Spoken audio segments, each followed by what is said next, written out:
हमारे सामने जो सवाल दे रखा है इसमें हमें बोला है कि आर जो है कोई संबंध है, ठीक है, जो इस तरह से परिभाषित है ए बी में कि ए लेस देन और इक्वल टू बी क्यूब है, ठीक है, इस तरह से परिभाषित है। तो हमें बताना है कि ये संबंध समतुल्य, सममित या संक्रामक है या नहीं। तो देखो आर कोई संबंध है जो परिभाषित इस तरह से है कि ए बी कोई बिंदु है जहां ए लेस देन और इक्वल टू बी क्यूब है, ठीक है।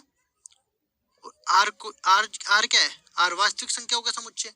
तो देखो मैं जानता हूं कि ये ए लेस देन और बी क्यूब जो है, अगर जो है ए की वैल्यू 0 और 1 आ जाए, ठीक है, 0 और 1 आ जाए तब तो ये क्या हो जाएगा? ए बराबर ए क्यूब, ठीक है। और सभी संख्याओं के लिए और धनात्मक संख्याओं के लिए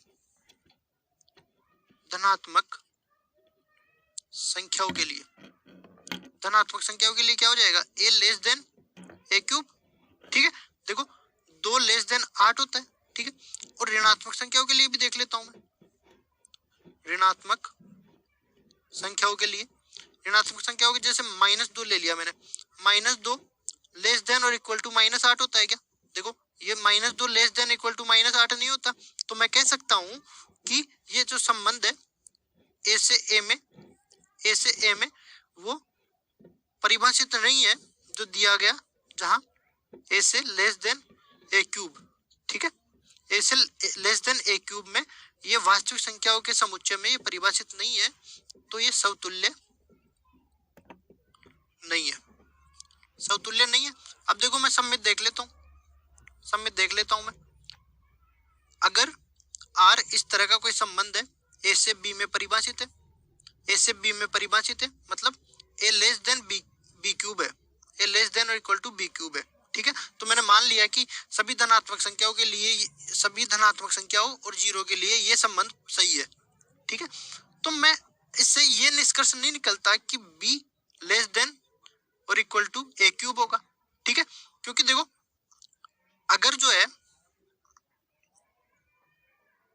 अगर मैं यहाँ पे ए बराबर ले लूं 1 और बी बराबर ले लूं 2, ठीक है, तो मैं जानता हूं कि ए 1 लेस देन और इक्वल टू 8 होगा, ठीक है। और अगर मैं इसका उल्टा कर दूं तो ये 2 जो है लेस देन इक्वल टू 1, ये हो ही नहीं सकता, ठीक है। तो ये दिया गया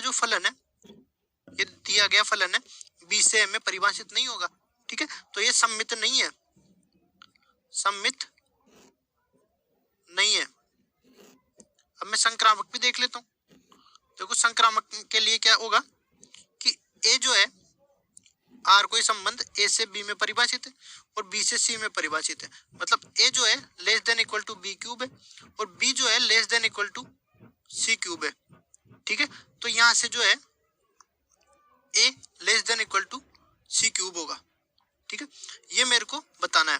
तो देखो मैं ए बराबर तो ले लेता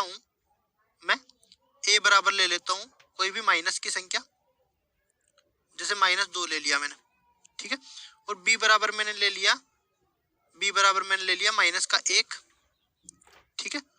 और मैंने ले लिया सी बराबर, अब देखो मैं अगर एक का मान तो ले लूं अपने पास, एक का मान ले लूं मैं 3, ठीक है। देखो इधर एक का मान तो ले लूं मैं 3,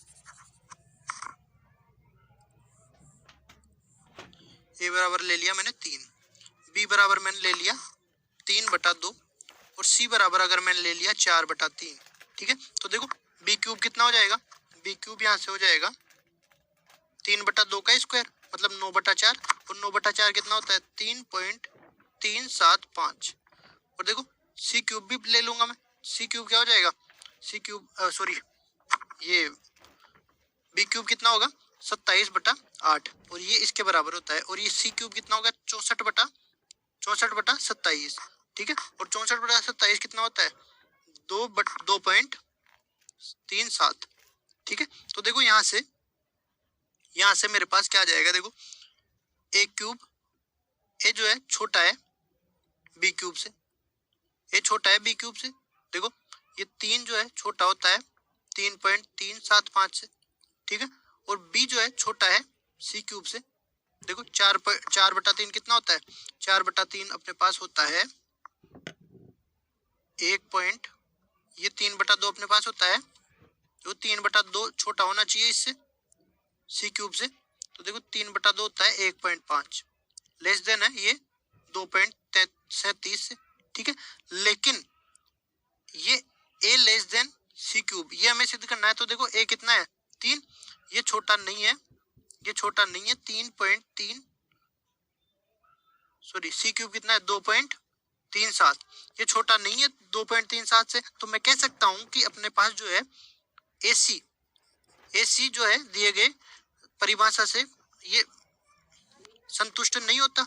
तो देखो मैं कह सकता हूं कि ये जो है संक्रामक भी नहीं है, ठीक है। तो ना तो ये समतुल्य है, ना सममित है और ना संक्रामक है, ठीक है। और ये अपना आंसर हो गया। Thank you friends.